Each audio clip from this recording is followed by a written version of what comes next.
Hello, Maverick fans. Welcome to another edition of the Mavpuckcast. Good afternoon, morning, evening, whenever it is that you're listening to this. Yeah, good afternoon, everybody. Evening, morning. It's probably morning when Jason posts it. like 1 a.m. again. 1 a.m. last week. See, that's what happens when Omaha loses one rink and all of the men's leagues scramble to, push us all into the... I mean, we're one sheet short, so... Everyone's just scrambling for ice time, and we end up with 10 o'clock games. Well, you had work commitment and your daughter's school commitment. I'm like, just wait till Tuesday morning. And then Jason hears from a bunch of people when he's playing, adult rec hockey. This is part of our weekly routine. Yeah, where's the Monday morning podcast? I know. So hopefully it's Monday morning when I get this one out. I hope so too, because the fans are waiting. And hopefully they're happy fans. I hope they are. I hope they have a good time after this weekend. weekend. I don't know how you couldn't be. I'll tell you what, that was a great result this weekend. I'm happy because we were right. We were. We were also wrong, but we were right first. I think, did you pick that they would win Saturday? No, we both picked Friday, Saturday. Yeah, Friday win, Saturday loss. So yeah, and they very well could have won that Friday night game at Ohio State if they could have stayed out of the box. Which sounds like a broken record because we said that a lot last season too. Something that plagued them were these kind of dumb emotional penalties last season. Right. And they had some of those this weekend. They had some of those penalties. So it was a little bit of a flashback to last season, but the team overall stronger. So they were able to, relatively speaking, overcome those penalties. Especially Saturday night because by all intents and purposes, they should have lost on Saturday. Oh, absolutely right. Especially after giving up 3 on Friday. To me, the turning point in that Friday game really was the goal that they gave up in the last minute of the second period. Oh, right. Yeah. I mean, it's a late goal. Late goals just seem to be backbreakers. Yeah, they definitely kill your momentum at that point. Because at that point, if they go into the third period tied, I think the complexion of the game is a lot different. Yeah. So Omaha loses. Let's hear what it was.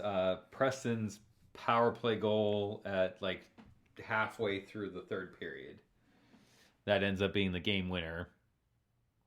Mavs didn't really have...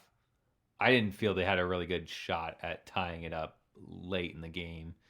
They got some puck possession, but I didn't think they really put in the greatest of efforts to tie that up. And then Ward takes a tripping penalty with 30 seconds left. And that was kind of the, we're done now. So absolutely. I tell you what, the goaltender for Ohio State was impressive both nights. Tanner Lazinski. Yeah. The guy who seemed to be involved in most of their scoring. And their usual, Matt Miller's a stud for him. And he was solid. They've been a strong team the last 2 seasons. And so I was worried when we lost Friday night that we weren't going to rebound on Saturday night. Right. Yeah, with a freshman team, that's what we talked about last week, was that's something you don't know. You don't know how they're going to handle adversity, and that's why I thought their best chance to win a game was going to be on Friday to kind of come in and play with some energy and shock Ohio State. And especially since that game was close, I thought that was the one, if they were going to win, they should have won. That kind of back and forth, I really thought we might come through. Yeah, there's a lot of unknowns with this team, so we didn't know how they do on Saturday night. And certainly, the early part of that game on Saturday night, it was, especially the second period, was kind of like the Wild West there. Yeah. Well, Ohio State on Saturday puts up double-digit shots each period. Yep. We end up with 38 minutes of power play, of penalty minutes. Yeah. When we count the misconducts. We had to kill off 2 majors. 2 5 minutes. We had 2 5-on-3s we had to kill off. Yep. One of them was almost a full minute long. Yeah. So, and, after giving up 3 power play goals on Friday, we give up none on Saturday. So I know, it was crazy. I think that I commend the guys top to bottom, the coaching staff to rebound. I mean, to bring the guys together Friday night and say, that's not our best hockey. We can do better than that, and this is how we're going to do better. I think it bodes well for the team going forward to say, look, we can have an off night like that and rebound and find a way to split. Yeah, what was really impressive was they didn't get rattled during the game, because I felt like last season's incarnation of the Mavericks probably would have gotten rattled at that point. Right. There was plenty of times last season where, it was one of those, we got a lot of these, I felt, Saturday that were kind of ticky-tacky calls. I agree. Like, maybe it's there, but, I mean, come on. Like, yeah, Nolan Sullivan made his collegiate debut, and that one was that kneeing? Was that the penalty? The kneeing was the one that got him. Now, obviously, the game feed wasn't, the greatest production value in the world, and they weren't great about showing replays over and over again. I felt like that one, I was kind of surprised that was a major penalty. You looked at it and it just looked like their legs kind of got tangled up with each other. I don't know what you saw on that play. Sullivan leads in. He kind of goes for that, like, late 90s hip check, kind of the Rob Blake kind of thing. He kind of leads a little bit with his leg. I think mostly just because he was stopping. Right. I mean, I look at that saying, in my book, obviously personal opinion here, everyone's going to see it differently. I see that as definitely a 2-minute, maybe a 5-minute, not a game. Right. Like, I thought that was just too far. And maybe it was a little bit of them just trying to, bring the game back. And kind of send a message and set the tone for the rest of the game. But you'd already thrown one guy out at that point in time, so I know, and you and I talked about this a lot last season, and so last season we led to it. Yeah, there was not an NCAA team in the country that had more game misconducts than the Mavericks. I know, and unfortunately, we're kind of on that road again. Well, exactly, and as much as we want to say, the refs were calling ticky-tack penalties, they were being too picky, we've got to be careful about that. You can't put yourself in that position. No. When Weiss got thrown out, I thought that one was probably more of a little bit of a mental mistake. Right. I think he was frustrated. From what I can tell, at least, he was frustrated. Right. He had an opportunity. He probably should have just, let it go. Yeah. But he got his luck in. And, for a guy who has a lot of pundits complain about his size and his tenacity, and that, he's too small and he needs more muscle and he doesn't fight and he doesn't, like, these are the things I read about the kid. So part of me goes, okay, well, that probably got into his head a little bit. And, and this is an opportunity for him to, stand up for himself instead of expecting teammates to stand up for him. So that I kind of, that one, I think. But the good news is he came out and had a terrific game Saturday night. And he looked really good in the Ohio State series. Oh, he definitely did. I don't think he produced the way you'd want him to, but especially on our power plays on Saturday night. Yeah, Saturday, like I said, Saturday night in particular. Well. Yeah. But yeah, I think the ejections on Saturday, both of them I thought were, the first one's kind of it's a point of emphasis, so it's hard not to eject him. Right. I can kind of stand behind that one for that reason. I just didn't. It was unfortunate to see Sullivan go, and I just didn't think that what he got warranted that level. Exactly. I question that too. But like we said, they've got to be careful going forward. Yeah. I think they need to realize that it's not the old days where you can kind of, take one of these things and intimidate a team into changing their game. So you really don't do yourselves any favor at any level with that stuff. And they overcame it, which is awesome. Which is impressive, because we didn't see that happen last season. Like you said, last year it seemed like, in Friday's game, both nights I think the refs need to learn what the crease is a little bit more.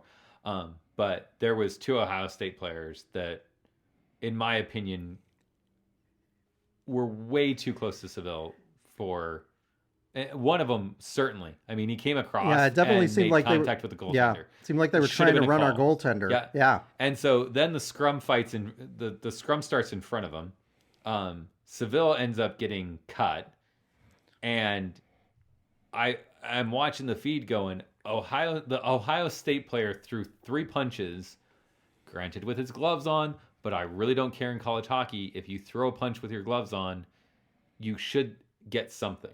Don't give them 5 for fighting because you know they're going to get the ejection. I can understand you not wanting to go that far. It should at least have been a 2-minute roughing. Yeah. But we came out of that with the only penalty, and that's a situation that last year would have just frustrated the heck out of the team, and they would have just snowballed down. Absolutely. And you could tell Ohio State was trying to get into Isaiah Seville's head. Oh yeah, because both nights he was stellar. Oh, he was. And I mean, he lets some in, but you can't really fault him for a lot of those goals. I'll tell you what, both of those games, there were some key saves that he made. Oh yeah, that goaltenders in the recent past might not have made, but he was able to make them, and that was the difference in both of those games. Yeah, and it kept UNO competitive. It kept UNO in it. He made some big saves after Abate's goal on Saturday night to put us ahead. Yep. So that's the stuff you look for. And anytime you can shut out 40 minutes of power play time, your goaltender's playing well. Because that doesn't happen if your goaltender's not playing well above average. It was big. It was big to get a win on the road. It was big to get a win against a ranked opponent. Which are 2 things we haven't done in quite some time. No, we only won 2 road games last season. One was at Miami, one was at Western. Yeah. So our last road win was Miami. Yeah. Second half of the season. Yeah, that was the February 8th game. And then our last ranked opponent was March 2nd. Of 2018? Of 18. So more than a year. That's against a road. A ranked opponent on the road. Mm-hmm. Yeah.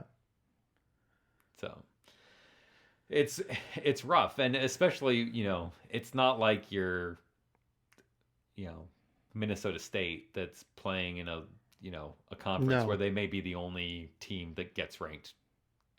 No, we're playing in a conference that's got a who's who of ranked opponents. I mean, we're in a conference where a team that doesn't have home ice in their conference tournament might still be a top 15 team. Oh yeah. I mean, yeah, you look, this is a conference where 6 teams can make the NCAA tournament. Yeah. At one point in time, I can't remember if it's last season or the season before, 4 of the top 5 teams were in our conference.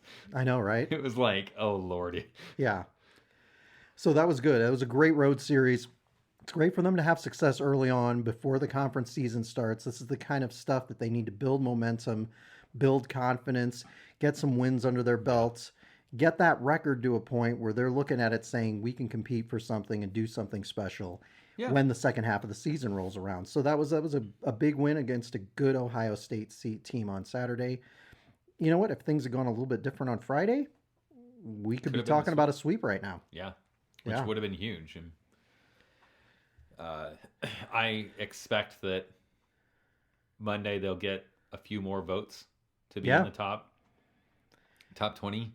I don't know that we'll get enough to get there, but people are taking notice and saying, this team is dangerous. They are.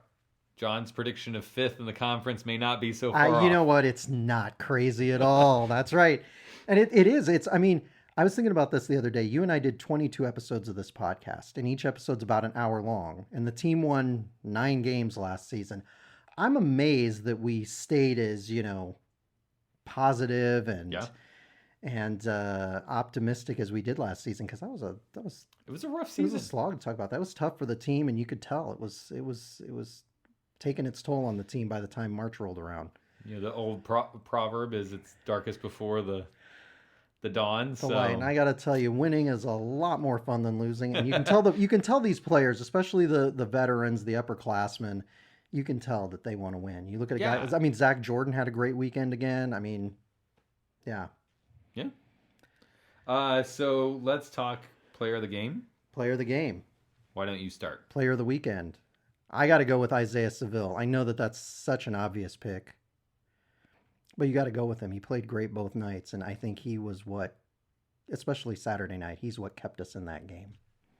Yeah. Because I was thinking when we were getting into penalty trouble there early, I'm thinking I mean, that was one of those situations that could go a variety of different ways, and that was one of those games where you could have seen us losing 5-1, and we didn't. We won the game, and so you got to hand it to him. He's so far. I mean, it's still early, but he's everything that's been advertised. So I'm excited about him. He seems like a great kid anyway, and Yeah. and I wish him all the success in the world. And it's nice to be in a position where, from what we've seen from Roden, you have confidence in his backup if you need it. Yep. Clearly, I think they're challenging each other to perform better, and that's good for any goaltender. Yep. Coach seems to be, pretty committed to this. I'll play whoever's got the right attitude, practicing the right way. And I guess I'd ask you, what did you think of that? Because we thought maybe after last weekend that they might, do one goalie one night, the other the next night. I thought after Friday night, I really think he's going to play Seville on Saturday night, and I think that was the right decision to make because Seville made some key saves on Friday night to keep him in the game, and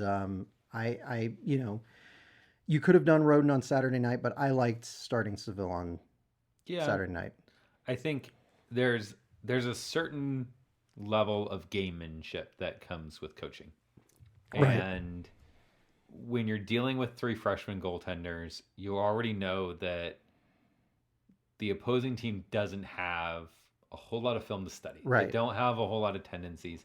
You can watch the kids in juniors, but it's a different system. It's a different defense in front of them. So it's hard to really say that, the way they performed in whatever level they were before coming to college is going to be indicative of what you're going to see from that goaltender. And so part of me sits in the coaching position and says, all right, Ohio State's going to expect us to do Seville and then Roden. Right. So for me, it was when Seville started on Friday, I thought Seville's starting on Saturday. Before I even see how he's playing. Unless he plays bad. Right. Unless there's unless it was a particularly bad game where we lose like 5-1 or something, then he's you letting give the in a other lot guy of easy goals. Yeah. I mean, even if we win and he's letting in a lot of easy goals, then maybe I'd think about right, throwing Roden in. But to go in there and I think to put out that roster on Saturday that has Seville in there again with the performance that he showed on Friday, I think I have to imagine that it got into Ohio State's head a little bit. Yeah. Because some of the choices that they made for shots, especially on the power play, where I felt they passed up a quality shot to try to get a higher quality shot from a pass. Yeah. Worked to our advantage when they should have just taken the opportunities in front of them. And part of that sometimes is just thinking, I can't beat this kid with a good shot. I need to find the great opportunity, and you just start pushing too hard. Right. Our penalty kill did a good job in front of them, and that they helps did a ton. You cut down lanes and seam passes, and you kept a lot of stuff to the outside, which helped. Absolutely. The decor has been playing really well this season. So I should probably do my player of the game. Yeah, who was your standout player? The series, both games. Yeah. Obviously, Seville was on my list. Yes. I can't argue with that at all. I know. I'm sorry I stole that pick from you. No, it's the obvious choice. I had to go with him. I had to go with him. I would question anyone who watched those two games and didn't see him at least through two games as the player of the weekend kind of thing. I was really impressed both nights with Bruchette. Yep. I think he produced. He's on the score sheet. He's kind of, I say, proving his worth in that regards. But he also seemed to make a lot of the smart plays and the right plays throughout both games. And oh yeah, I wonder what the chemistry will bring for him. But he seems to be in a good position. Yeah, he's seen a lot of ice time early on this season. He was a player before the season that you and I both were very excited about, but he was definitely involved, especially Saturday night. Yeah. I was kind of torn. Him and Keck were on my list. And I've been through 4 games this season. I have been really pleased with the play from Keck. It's the same problem I had as last year. The poor kid just seems to be snake bitten. I know. Like the number of times he had prime scoring opportunities last year and just fired it wide, good save. Sometimes it was like, that was an amazing save. You couldn't have done anything. You just seem to have rotten luck. It's carried over to the season. I know. I feel so bad because I really, he gets really good opportunities. And he seems to have a lot of chemistry on that line with Weiss. Yep.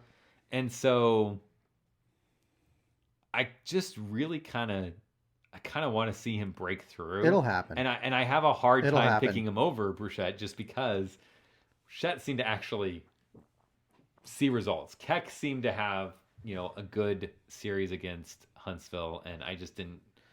I was torn because I kind of wanted to pick him again this time. Well, and Bruchette was involved with both of our goals on Saturday night. Right. He was a key component in that.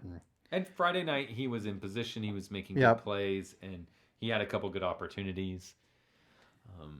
Joey Abate continues to impress as well. Yeah. He gets the game winner Saturday night. Off a really good, I thought a really good play. Kind of a tough angle shot, but with the shot from the point coming at that angle, it has to get tipped. It's not a high quality, high percentage shot from up there. But our defense is doing a good job so far this year of getting the pucks through, and they got it through enough to get to Abate get a stick on it. But you hear his name a lot. When you listen to the game on the radio, be it the home feed or the out of town feed, they're saying his name quite a bit. Or if you're the Friday night announcers, you're saying, Jerry Abate instead of Joey Abate. So we got some new players on the team. Yeah, Tyler Ward joined. Yeah, he transferred from Denver. Yeah. And what was it? It was Weiss. Yeah. I like that one. Weiss. Yeah. And instead of Nebraska Omaha or Omaha, it was Nebraska part of the weekend. Yeah, those guys. I've heard those guys. I've listened to those guys before in the past. So I don't know which crew that was on Friday, but the Saturday night guy was terrific on that broadcast. Yeah. But I like the conversation on. Did you pick up on the conversation on Friday when they were talking about not for those Ohio State fans out there, not the Nebraska you're thinking about, it's the other Nebraska. And I'm sitting here going, what, we've got another state now? It's the other Nebraska. It's just another city, dude. And forget and let's just completely leave University of Nebraska Kearney out of there. Yeah, well, they don't count at all. They don't have hockey. Yeah. Well, neither does Lincoln. So I know. It's like, and you go, well, maybe someday they'll get a team. They were talking about that. Well, I know. But until then, we've got Notre Dame. They have a club team down there, so yeah, I know. Exactly. It's a really good club team. I'm like, I don't think they're that great of a club team, but I don't know if I would agree with that sentence. Regardless, it was a great series. The Mavs are 3-1. We've already got a third of the wins we had last season. I'm feeling good. You're feeling good. The fans out there are feeling good. Better be. So I'm happy where we're going so far. It's looking up. It's looking. Hold it together. Hold it together, guys. Keep developing. Play tough. Play smart, and good things can happen. Keep in mind, this is not conference play yet. It's not conference play yet. It's a whole different game. It's a whole different game. Sled through January, February, March of just quality opponent after quality opponent. Yeah, and there are so many teams that when January run rolls around, even the top teams in the league, that they'll suddenly, it's like they flip a switch and suddenly they're playing different hockey. So you got to be ready for that. Yeah, and looking at it, I mean, to see what Denver did to BC this weekend. Yeah. I mean, you got to be looking at that going, oh dear God, we have to play Denver. I know. And this club seems to have terrible luck playing Denver. And this is the year they break through. Yeah, They just keep focusing on what Coach Gabinet says. Focus on process. Focus on doing the little things right. Right. You get that down, everything's going to come together. So we should talk how we watched the game some. Yeah. You went after Flow TV, was that it? Flow TV. Now I was only familiar with Flow TV because they're the ones who broadcast the WCHA games. So I see a number of the WCHA fans talking about Flow. It's Flow Hockey. Flowhockey.tv. Well, they have a bunch of different sports. They've got a lot of different do you pay sports. Per sport? Is that how that works? Or is it just like they just have a bunch of sports because they want to call attention to what they have? I don't know. I mean, Bridget signed up at Flow Hockey because that's where we had to go to find the sport we were looking for. But basically on Flow Sports, a monthly subscription costs $30. Or you can get an annual Pro Pass, which is $150. So I think that's what, like probably $12.50 or so per month, I'm guessing. 1,244, so yeah. Yeah. So, and I think you can watch, I believe you can watch you get access to the entire Flow Sports platform. Okay. Which is, I think supposed to be like 2,000 games across all of the sports that they cover. And it looks like they cover, like, when you look at all the different sports, like an insane number of sports. Yeah. So $30 is a little pricey if you're just wanting to watch a weekend against Ohio State. And they cover the BTN Plus games, so the Big Ten Network Plus games, which those are games that are not on one of the Big Ten Network channels that plays on satellite and cable. Right, that's their streaming service. Right, so you have to subscribe. So you can subscribe through BTN Plus for whatever their fee is, which I know you guys got that one. That's what we did. So we did the... And how much was that? It's $9.99. It's basically $10 for the month if you wanted one team. Right. You've got to pick your team in the Big Ten. Right. So you would pick Ohio State for the series that we just watched this last weekend. Right. And $9.99, $10 basically. Isn't... It's a reasonable amount of money. $30 now, sounds like a lot of money to spend. But here's the reason why we did it. Because in a couple weeks, UNO is going to be at the University of Alaska Anchorage, which is a WCHA team. And that series is going to be on Flow Sports. So we decided to go ahead and watch the Ohio State series via Flow Sports, pay the $30 because it's within the month window that we have that. Okay. And that way we can watch Anchorage here in a couple weeks. So I kind of wanted to see more than just Ohio State. Sure. So I went ahead. They have a $15 a month option to go and get basically everything that's on BTN for BTN Plus for a month. And so I chose that option. Quality wise, what did you think of the Flow TV stuff? It was fine. It would have been the same feed that you were watching. Right. So there was part of that game where they were on Saturday at Ohio State where they were having technical difficulties during the UNO Ohio State game. So that was, we ran in the same thing you did. So basically they're just pulling the BTN feed. But we also because sometimes when those services pull a secondary feed like that, you end up with lower quality video. Something different, yeah.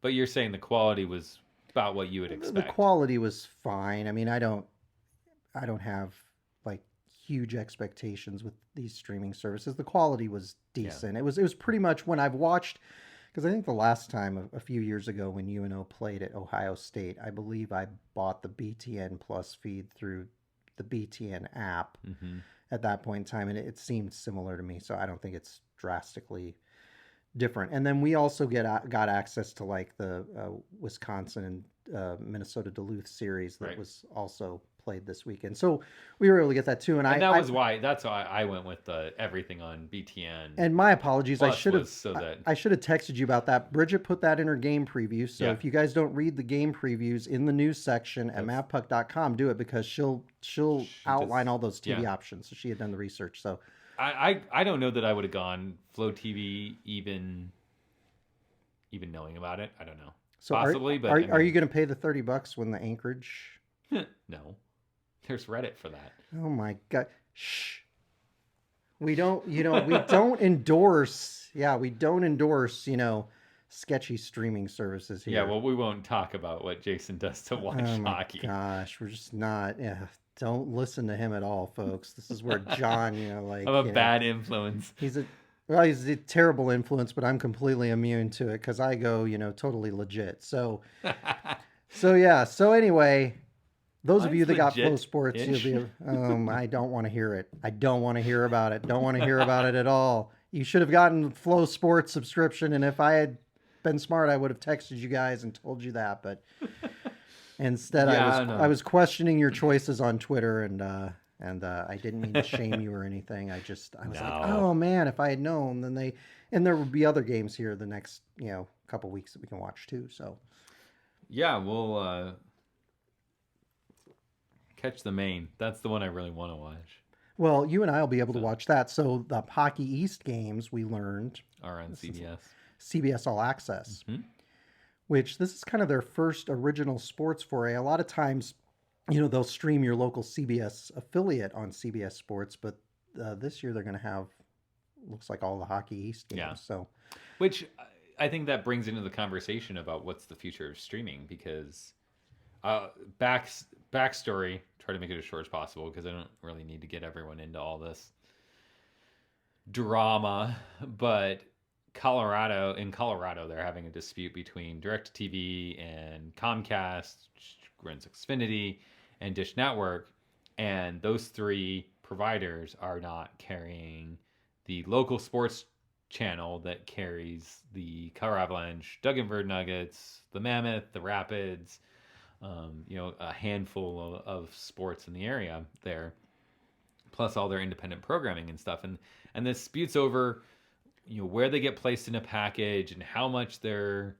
getting in revenue from subscribers and that stuff. So, the usual stuff. But a lot of the fans in Colorado, and this happened in New York like a year ago, 2 years ago, maybe it was, I think, when you couldn't get Ranger games on Madison Square Garden TV if you had like Dish Network or DirecTV or something, or the two of them. I think it was, you had to have like cable, and it was the only option. With the market changing, like how long does the NCHC have their own app? Do you think it's really feasible for them to continue to kind of fund this, or do they look at partnering with? It's hard to know. I mean, right now if you read, I think it's their annual report that they put on the NCHC website. I think they like that revenue that they get, and then the conference team share in that revenue. I think they'll try to go it alone for as long as they can, but the day may come where it's just not, feasible technically for them to do all their broadcasts, and they might end up partnering with somebody. And because they already have that relationship with the CBS Sports Network on cable and satellite, they might go with a CBS All Access, and CBS might make, the deal fairly lucrative for them just to get more content on their streaming platform, because that's where the battle's going to be waged. My feeling is, when I hear about some of those, cable and satellite provider disputes, first and foremost, I feel like sports is the only thing that's holding, traditional cable and satellite packages, together, because that's the most compelling content they have. A lot of the other content you can find on a variety of other streaming services. Plus, there's just a lot of original kind of scripted entertainment out there for people to watch. How much of it can you consume in a given year anyway? People are busy. People are doing a lot of things. So I hate to hear about that happening, because eventually it's going to go to the point where, you're able to subscribe. For example, if you're a Colorado Avalanche fan like Jason, I think the day will come when the Colorado Avalanche, via the NHL, probably have a streaming package that you'll be able to buy so that you can just watch all of their games during a season. Yeah. Well, the cable provider is the reason why we can't. Right. Because if it wasn't for exactly right now, I've got my NHL subscription. Yeah, but you're blacked out because apparently here in Omaha, Nebraska, we're in there. Right. Which is absurd. Like, it drives me crazy, because when we moved out here, I was like banging my head against the wall with Cox. Because we're closer to 3 NHL teams. I can get to St. Louis, Chicago, and Minnesota faster than I can get to Denver. Yeah, and I think mile wise, we're closer to the Twin Cities, aren't we? Oh, absolutely. Yeah. Yeah. So it's just weird, and it's like, obviously being in Omaha, it's strange because you cross the river and you're in Minnesota territory.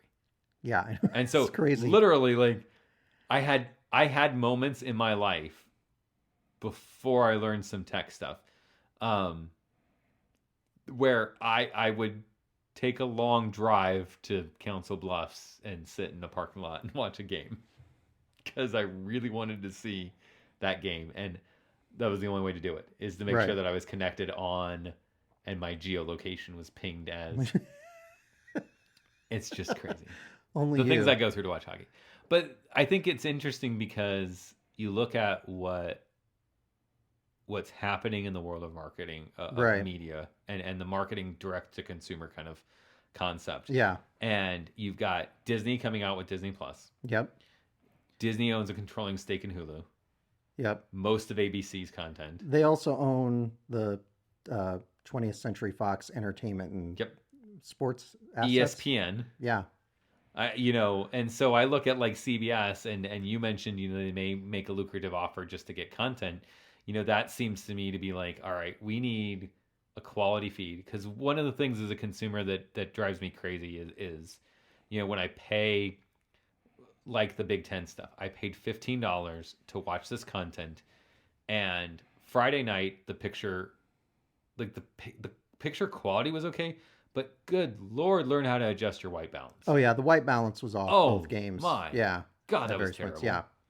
And so, like, I have a hard time with that because it's like, it's my money, and this is the reason why I'm paying that money. I want a quality product.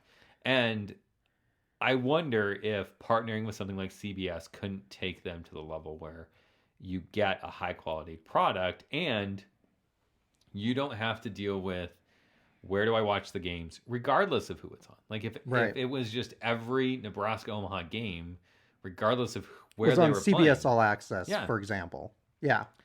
And I think that I think that would be good for the consumers. Yeah, it would definitely be good for the consumer. Terrible for cable companies. No, absolutely. And I think we're headed that where obviously this is still, relatively speaking, this streaming of these really niche sports is still kind of a relatively new thing. And so I think the quality will get better. I think that the technology will get better, because it always does. Yeah. And that's why I tell people all the time. Like, the thing to remember about streaming services, whether you're doing like a Big Ten Plus type of thing where you're just looking at, certain sports content and stuff, or whether you're doing something like, YouTube TV or Hulu Live or something like that. Like, what you're looking at right now is the worst product you are going to see. Yeah, even though it might look service. right, even though it might look nice, it's not anywhere near the resolution. They're going to look like in 5-10 years or something like that. I mean, right. And the tricky thing, obviously, right now is live sports. Like a lot of the on-demand entertainment entertainment content, you can stream that in 4K, and it looks beautiful. It's not as good as 4K on a 4K Blu-ray, but it's beautiful. Yeah. Compared to what we're getting. But a lot of that live sports content isn't what it's going to be. But give it time. Yeah. Give bandwidth connections times. Even the NHL stuff through the NHL app. Right. I mean, it used to be, when I first started subscribing, it was a big deal that you could get 1080p games. Yeah. And now I can get 1080p in 60 frames per second. And if you haven't watched hockey in 60 frames per second, I mean, it looks beautiful. It's smooth. It looks beautiful compared to what HD was, 10 years ago. 10 It's years still ago, there was a 1080p. lot of It's just- pixelation on fast motion content. Right.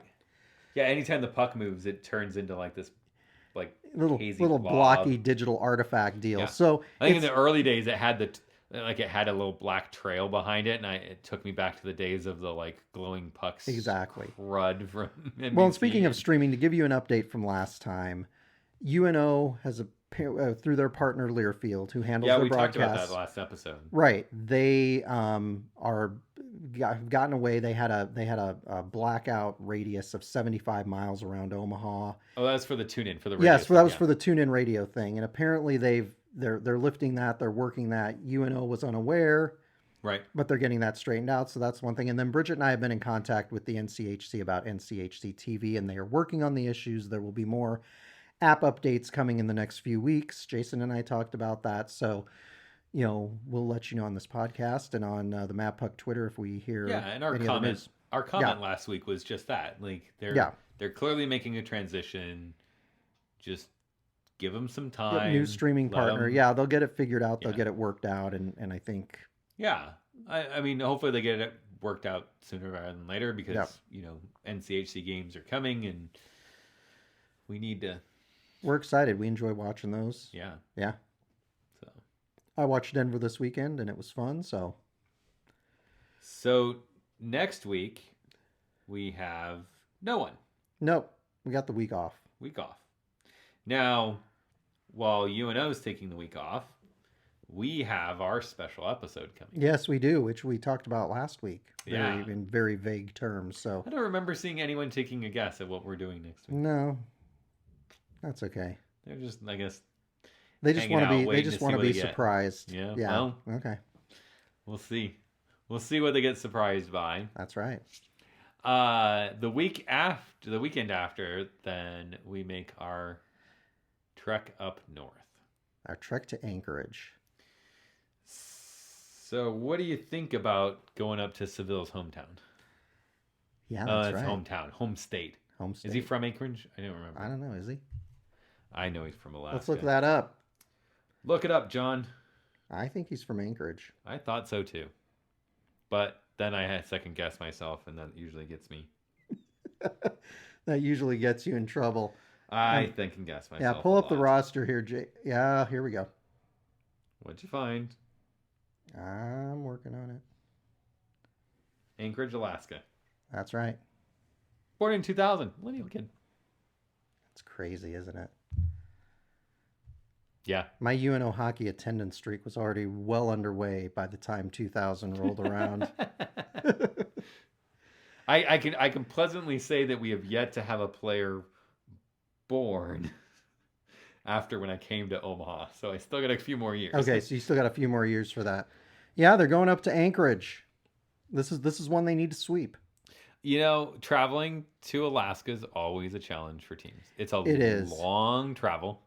Well, and a lot of newer fans like you don't remember our CCHA days. We had you guys had to make it regularly. A hell of a time. Yeah, because Fairbanks, much to the chagrin of UNO, was our travel partner during those years. So we had to make that trip every single year. And I got to tell you, for a lot of years, we had a lot of difficulty winning in Fairbanks.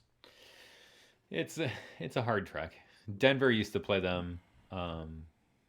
Well, they alternated. It was Anchorage, and then Fairbanks, and then Anchorage, and then Fairbanks, alternating years for like 10 years, where they go up there early in the season. And I mean, I remember good DU teams struggling up there, losing up there. So I think the boys need to go into it knowing that this isn't a fun trip. No, it's a weird travel up there. I always wonder how, I'll be curious to see how Seville does playing in his hometown. He's gonna get a start. I don't see how you don't start him in at least one. Yeah. Maybe he gets two. I don't know. He may. But he'll have friends and family at the game, and how he handles the distractions that come with all of a sudden being close to home. We'll have to see what comes of that. Right. I don't know how long he's been away from Anchorage, so it may not be a big deal at all. Some of these kids, it's like I was born there, but I think they're they'll there be for fine. A year, and I think they'll be it's fine. like Gensel being born in Omaha. I mean, in my mind, this is one of those series that if UNO really is serious about turning the corner this season, this is one they got to go up and they got to take charge of both of those games. That's easier said than done. I mean, I take nothing for granted, but this is one of those where you're 3-1 right now. You have a chance after that series to be 5-1. And 5-1 puts you in a really good position. Puts you in a very good position. 4-2 isn't so stable. No. And I mean, 4-2 is not bad either, but right. This is one of those moments where. And 3-3 is we messed. Yeah, something will have gone very wrong if that happens, in my opinion. So take nothing for granted, Mavs, but That's a series that I think they've got to look at as these are must-win games for us. Yeah. We got to get it done. Later on down the road, winning in these non-conference games makes such a huge difference when you're starting to think about, other things down the line like postseason and everything else, which, obviously we're not looking at yet, but you can't get ahead of, you can't Yeah, put that when you out of start sight. looking at rankings down the way, I think a lot of teams they look at the bubble teams that don't make it in. A lot of times look at it going, we messed If they had up in that. yeah. Because if you're winning a conference game, you're usually getting enough boost in the pairwise that In our conference. especially in our conference, but Yeah. even in the other conferences, like if you're getting conference wins, you're usually getting a pretty good But bump. when you're trying to win those comparisons down the stretch, Yeah. that's where the non-conference That's where the games are non-conference huge, games come into and play. that's what they have to do. So I'm picking that UNO is going to sweep that series. Okay. That was our best series, despite all the struggles last season. We swept Anchorage. It wasn't pretty in that series right around New Year's, but we swept Anchorage. So I'm saying we sweep Anchorage. You're tempting me. You're trying to tempt Be me. bold. Give us You're trying give us to say, something Jason, interesting pick here. a sweep too. Yeah. Oh man, it's like matchup wise, we should win. Dollar for dollar, point for point, these guys should be able to pull it off. This whole season is going to be hard for me because they're freshmen, and I'm just like, can they do what they're supposed to do? There's still a lot of unknowns. You look at the series at Ohio State this weekend, and They made a lot of mistakes. they did, and that series could have gone a number of different ways. They held it together. I feel that when we're playing disciplined hockey and they're doing what Coach Gabinet wants, I feel like these guys right now look like a team that can play 5-on-5 with anybody in the country. Yeah. I'm gonna say a split. Partly just to be different. Okay. Partly just because, again, they're freshmen and I just don't know. I will be happy if I am wrong. But it's a long travel. We beat Anchorage here last year, not there. So I am going to say the split. I'm going to say we win Friday and we let up a little bit on Saturday. Okay, maybe a little overconfidence there. Yeah. I just think the thing that gets through my head is I could see them going out Friday night and just being, we've got to prove ourselves. Seville starts, he's in front of friends and family and just plays lights out, and we roll them 6-1 or something. I could see a substantial win on Friday, and then you get that mindset that has a tendency to creep into freshmen that, yeah, we got this. We don't have to put in the work that coach tells us that we put into. And this is the game where they realize and they have a little bit of a they're misstep. still an NCAA Young team. If you team. don't put in the time, Yeah. if you don't put in the work ethic, then you're gonna lose. Well, that would definitely be a learning moment if that happened, and that might be a good opportunity for him to reset. But I'm going with the sweep. That's fine. I'm going with the sweep. You 5-1. learn more from losing than you learn from winning. 5-1. I love this podcast a lot more when they're winning. And you So want to keep I just having want fun. I want it to keep happening. It's a lot easier to talk about a team that's winning for sure. rolling. Yeah. Keep the Mavericks rolling. Raha! Yeah. All right, so sweep for John and a split for Jason. Yeah. Very exciting. Be Kids interested are to see. peeking in at us, so I think they want us to be done. They are. Yeah. Yeah, Lexi's looking at us right now with a giant smile on her Puppy face. dog eyes. Aww. All right. John, you want to wrap us up? So until we talk to you again, follow Follow us Mavpuck on on social. Twitter. Yeah. Follow us on Facebook. You can find links to all of that at mavpuck.com. And you can sign up for an account there too. And we're trying to do a lot of great things with the site this year. Yeah. It's all part of that kind of multi-season reboot process. It's like Gabinet with the team. It's all about the process. Slowly but surely, we're trying to get things better with the help of people like Jason. I'm able to do that. And we appreciate you guys listening. We appreciate the positive feedback. And until next time, go Mavs. Go Mavs.